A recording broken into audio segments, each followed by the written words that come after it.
Hello, and welcome to Juliet and Lucy's Quiet Leadership Revolution, the podcast for senior and aspiring leaders who want to make their voice heard and their impact felt through thoughtful, reflective, confident leadership.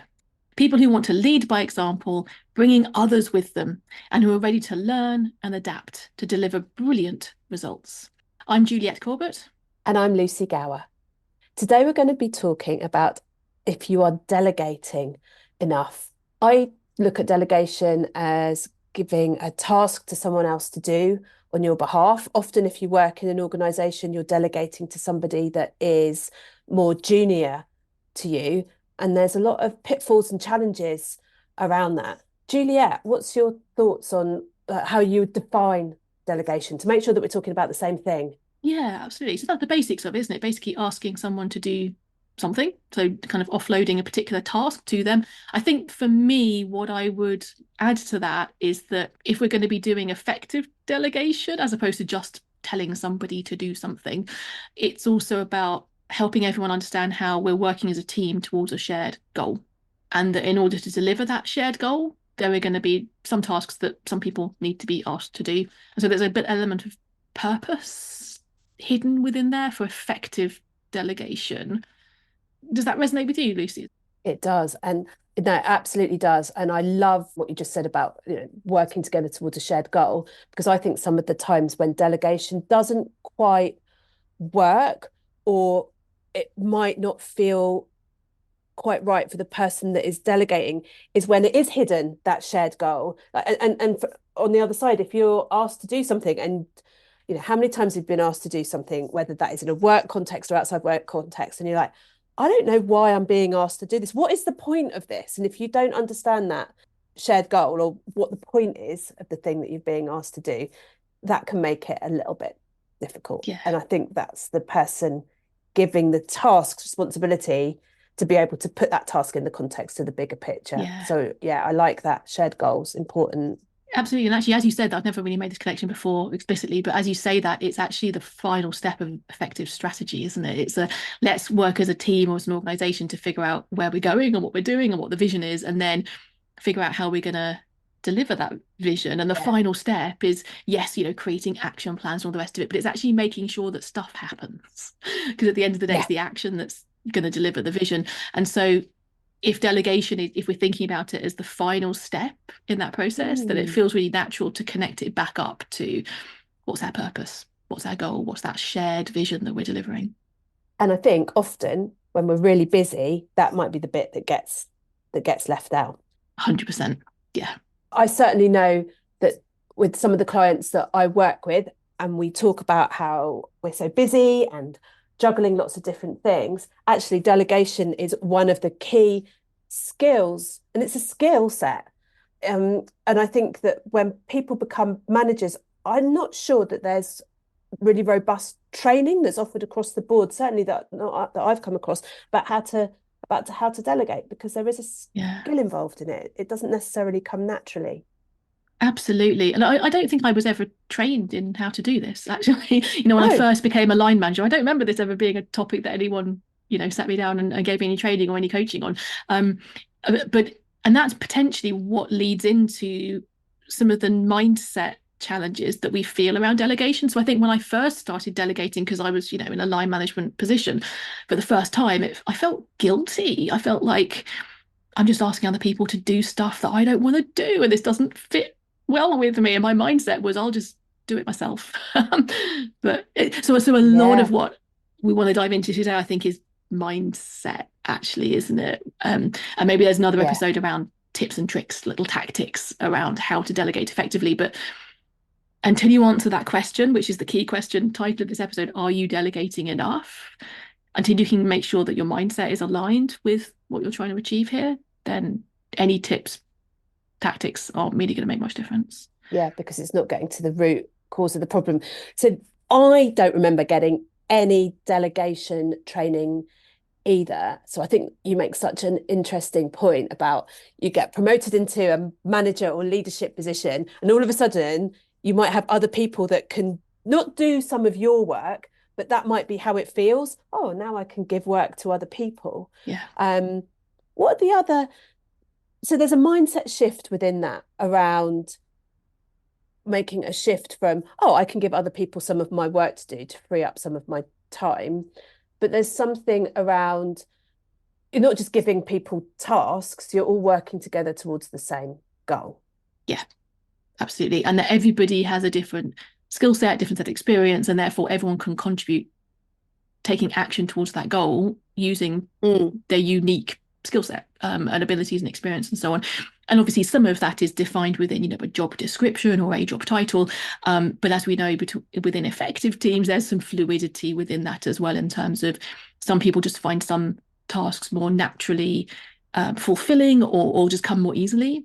And there'll Yeah. be other people for whom that's actually going to take a lot longer because it's not within their natural kind of skill set. And so getting somebody else in the team to help them with that is a kind of an effective way of being more flexible and fluid as you're delegating. So I think the point you made about mindset is really important. And I'm interested to explore a little bit more about what are some of the mindsets that can hold us back when we're thinking about delegating and whether we are delegating enough and enough of the right things. So you've talked about, Juliet, that feeling of almost guilt. Oh, now I can give this to somebody else, but I should be doing it. What else is going on there? So what I've realized retrospectively, for myself at least, and for some of the coaching clients I talked to as well, it's actually connected to a overly servant leadership style. So I had an amazing leader that I worked with back within my very first line management role, who absolutely embodied the concept of servant leadership, of leading from the front, getting into the doing, giving your own personal kind of meaning to everything that you're doing, and really working really hard at it. And all of that I took to too far of an extreme, which was basically, if I'm an effective leader, the mindset, which is very unhelpful, was if I'm going to be an effective leader, I need to work all hours. I need to do everything myself, and just working harder is going to be the way that I Mm, deliver the goals, along with a little bit of a people pleasing, I feel guilty asking someone else to do this for me type of approach. Whereas what I now understand, having looked back retrospectively my own career mhm, and researched it and working with other coaching clients, is that servant leadership can be really effective, but not to the extent that you actually put your own health and well-being on the line. Because an effective leader needs to be healthy and mentally healthy, physically healthy, and that this can lead into a kind of a burnout cycle of overwork. mm. So I think that's what was going on for me. There's fear kind of in there as well, around wanting to do the right thing, or be seen to do the Yeah, right thing by others potentially. yeah. How about for you? Well, I'm going to pick up on something that you said. I think it's really interesting. You're talking about that need to work really hard.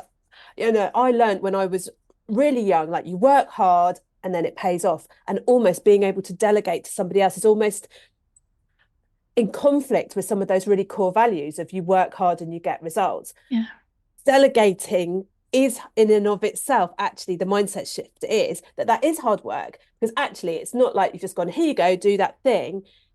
You need to, or one needs to coach, support, and help the other person, make sure that you've got the what you want them to do, that you're really clear in your communications. So actually it's a mindset shift. It's not a different mindset, if that makes sense. yeah, I love that. And to your bit on fear, yeah. So you had an amazing leader, manager. Early on in my career, I had, I'm going to say, a less amazing leader or manager where I felt fearful that I was going to get it wrong. And so when I delegate to other people, I would feel fear that they wouldn't do it right in my definition of right. Maybe because I hadn't explained it well enough to them, but the accountability comes back and sits with me. So I would be fearful of delegating things for a long time because they might not do it right. And then the comeback would be on me. The accountability still sat with me. Yeah, And I learned that. Maybe I'm already predisposed to that, but I learned that through experiencing someone delegating to me not doing it how they wanted it done, even though I did my best job and I worked hard to do it. And that fear instilled has left its ripples for sure, even though I work with and train teams on how to overcome fear and how there's way more learning from failure than there is in success. Yeah. Isn't it interesting, as a side note, the influence that our early leaders and managers have on us as we develop in our career? Maybe that's a topic for another episode, but Yeah, because both of our stories have come from early experiences within our career. So yeah, what's really interesting to me as you talk there is this idea of there being a right way to do it. And I think one of the mindset shifts is to think about, to what extent might that be true? And it may well be that there is only one right way to do it. In some cases, that may be the case. In most cases, there is an outcome that's needed, yeah, which is obviously delivering, then the next step towards that big purpose, that big shared goal. yeah, So the outcome might have quite tight guidelines around it about what we need, but the method that somebody uses to get there, commonly, but not necessarily all the time, that the leader will say you're not doing it the right way because it's not the way that they would have done it. Whereas in actual fact, most of the time, assuming people are working within a set of values or ethos or rules around what isn't appropriate within your particular organization, to some extent, it doesn't matter how they get to the end result, so long as they get there in an appropriate amount of time absolutely. using an Yeah, appropriate amount of resource. yeah, And so questioning maybe the mindset of, do I really care about how this is done, or do I just care about the output yeah. and the quality of the output? Because that is going to determine how you delegate that task as well. Absolutely. I think there's several things there. I think the question of what does success look like is an excellent one, that you almost agree with the person that you're delegating to with. What does success look like? If you know what you're heading for, actually how they get there doesn't matter so much. And I think that comes with experience. And I know that in the past when I've delegated things and then I've looked at how someone's done it and I've gone, oh, well, I wouldn't do it like that. But actually, that's a much better idea than the approach that I would have taken. And I think that's part of the point, isn't it? That sometimes we delegate because we are trying to figure out who is the best placed person to do that particular task. Sometimes it's about learning and development. As, as a leader, you can't hold on to everything. Part of your role is to lead, encourage, and kind of train up other people around you.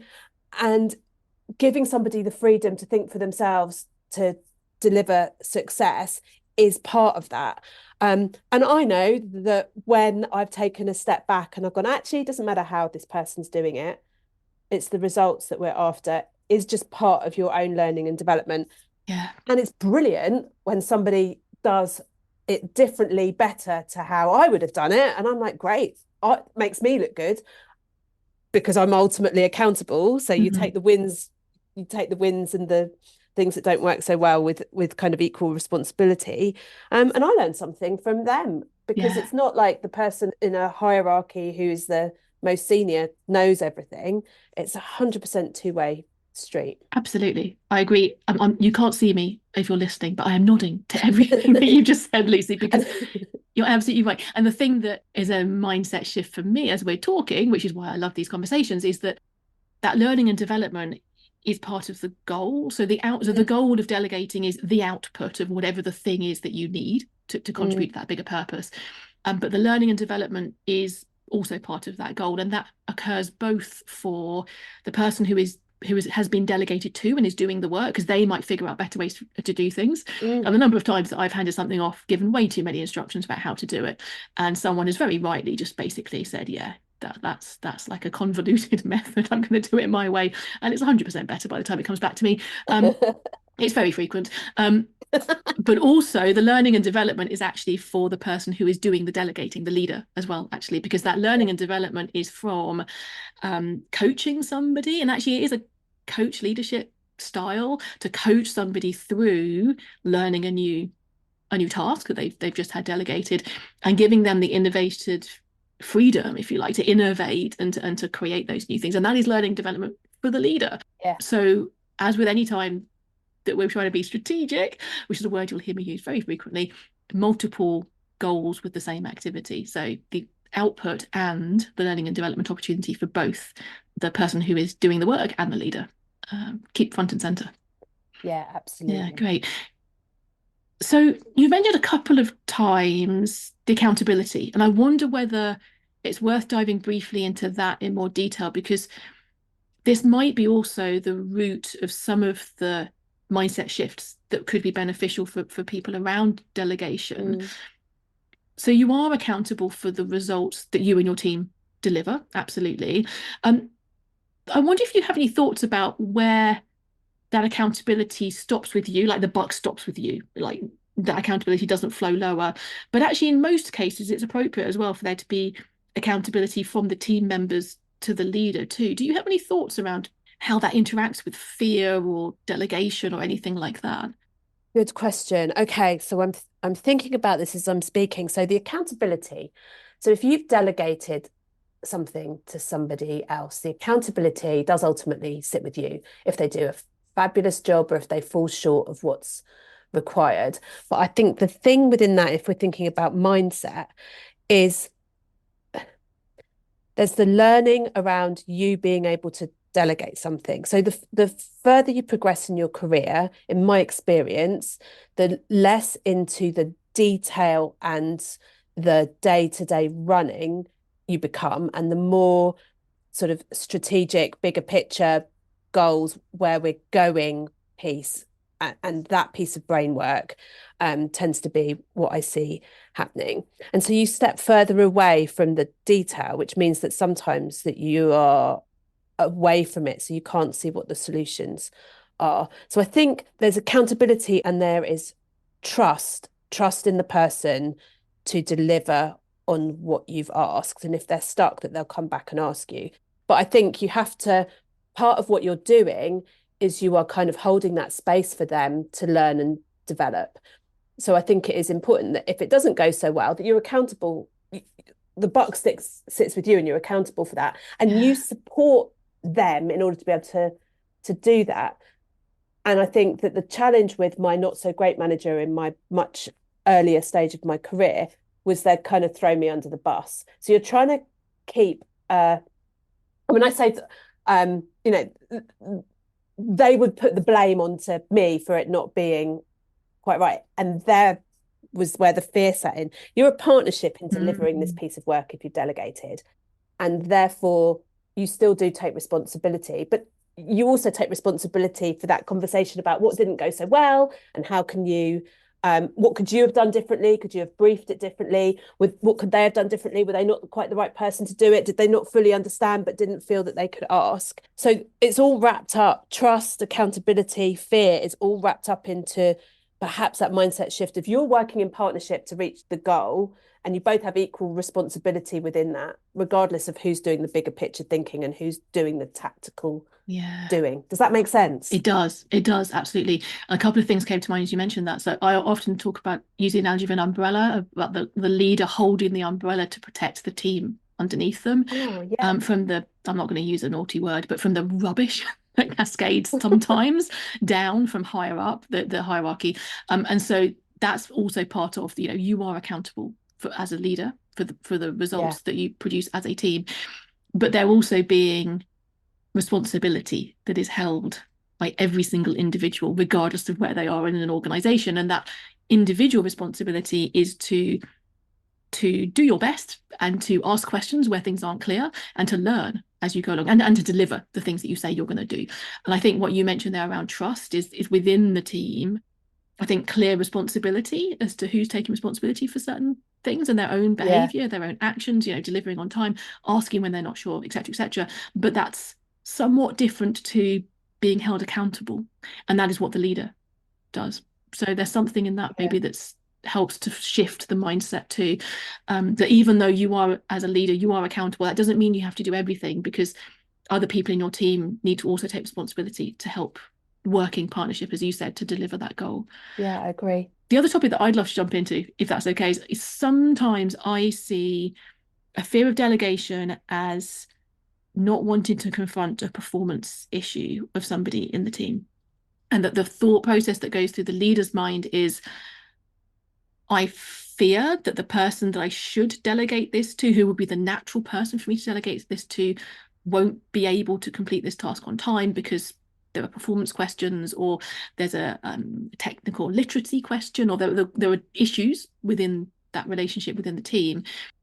And therefore, I'm going to avoid having a difficult conversation with that individual by just doing it myself. Mm. I see coaching clients talk about this with quite a lot of frequency. Is it something that you come up against as well when you're working with people, Lucy? Yes, I do. So I think there's two things going on there though. There's the piece around avoiding difficult conversations, and there's a piece around your own kind of status and accountability. So like it is going to be quicker and easier if I just do it myself. And then you can convince yourself that that's the right thing to do. Actually, deep down, you know that A, it's probably you need to delegate it to someone else. And if that person isn't able to do it, that's a whole different kind of set of things to have a bit of a think about. And I think if you find yourself, I think that mindset shift with delegation, there's something around thinking, is this the best use of my time in order to be doing this?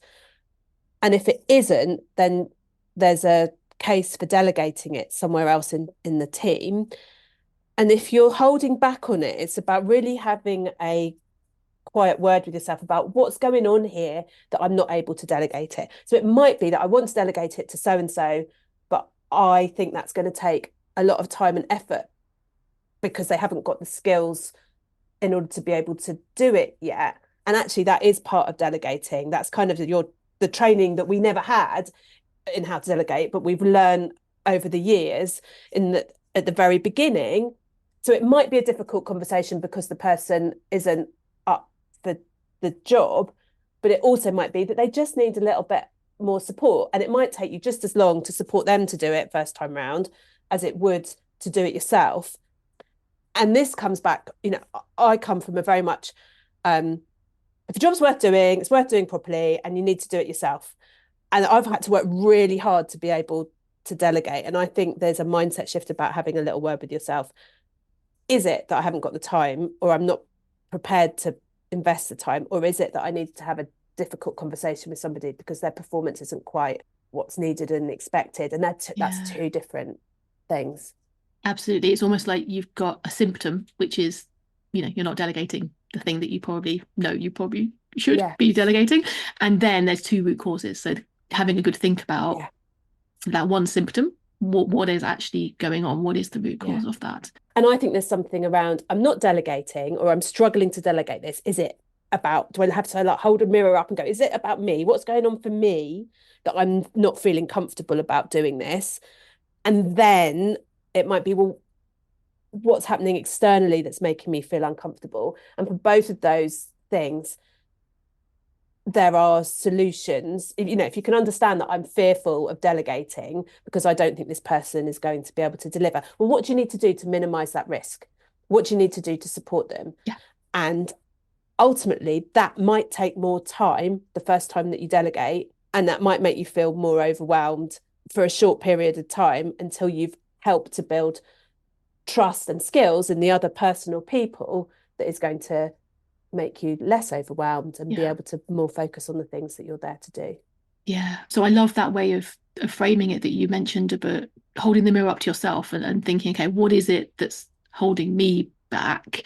And then you're increasing your self awareness of what's happening because you're noticing your thoughts and then increasing your awareness of the environment in which you're leading in order to then understand, okay, so awareness of the dynamics of the individuals within an environment, and by going through those two stages you'll have a pretty good sense of where you want to explore next, and then it's a case of taking small actions. Absolutely. And something that struck me that you mentioned earlier, Juliet, is around this feeling of like kind of needing to do everything. The other reason why I've experienced myself and others not delegating is like, oh, I love doing this task. Yeah. I want to do it because I love doing it. Or this is a safe task. It Yes. makes me feel like I'm making progress because I know how to do it. It's easy to do, it's safe. And that's another reason to look, hold a mirror up and say, actually, could this be a learning and development opportunity for somebody else? And I'm holding on to this because it's safe, because I don't want to do the really big thinking, scary thing over here. And that's another reason to, it's another reason to delegate. If you're doing something because it's safe and you love it, Yeah.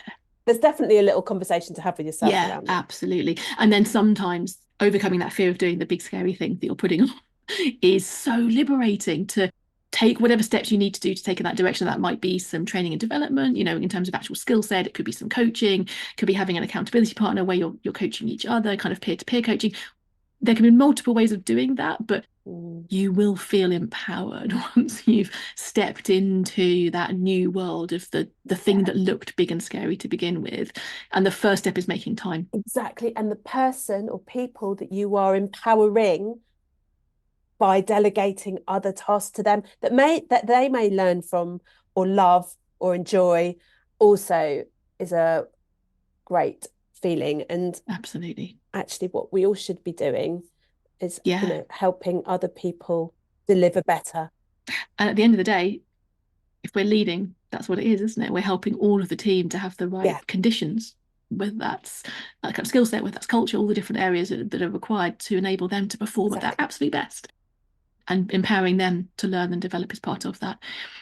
So as we wrap up our conversation today, then I think, what are the key takeaways that you'd like people to consider as we wrap up? So I think that delegating enough isn't just about tactics. We'll talk about that another day. It's about a mindset. And I think the first thing is, why am I feeling uncomfortable or holding back from delegating this particular task, and having a bit of a think about it. It might be that you talk to somebody else about it if you have a coach or an accountability buddy, or you're in a mastermind group. But I think it starts with you. What's happening internally for you that is making this uncomfortable? And if you can unpick that, you can unlock how to overcome some of those challenges. That's the biggest thing, I think, for me. Juliet, what about you? Yeah, absolutely. I mean, first of all, realizing you're not alone.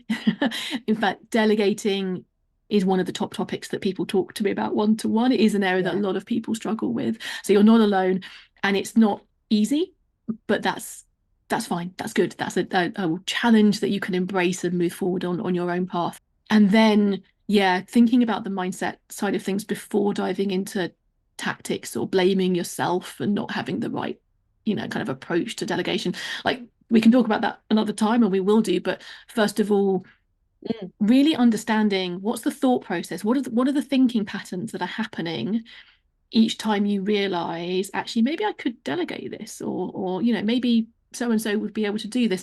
Triggering that thought process and being conscious and aware of it, and then knowing that you can look Mm. for awareness within your own thinking patterns, and awareness around the dynamics of the team and the skill sets of the team that you're leading as well, to unpick where is the blocker, and then working slowly, step by step, to unpick what that is, and then overcoming it. And quite often I find that, yes, there can be ways to shift your mindset, but just being aware that your mindset might not be helping you is Yeah, often all it takes. Not always. Sometimes it's a second or yeah, third step, but you'd be surprised how often just becoming aware of an unhelpful mindset might be enough to yeah, start triggering slightly different learning behaviors over time. yeah, exactly.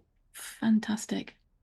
So there, I mean, we could talk about this for hours, couldn't we, Yeah, Lucy? I think we're definitely going to do another yeah. episode coming up soonish around some kind of more practical, tactical parts of this. But we'd love to hear your feedback. We'd love to hear about what resonated with you around this particular topic.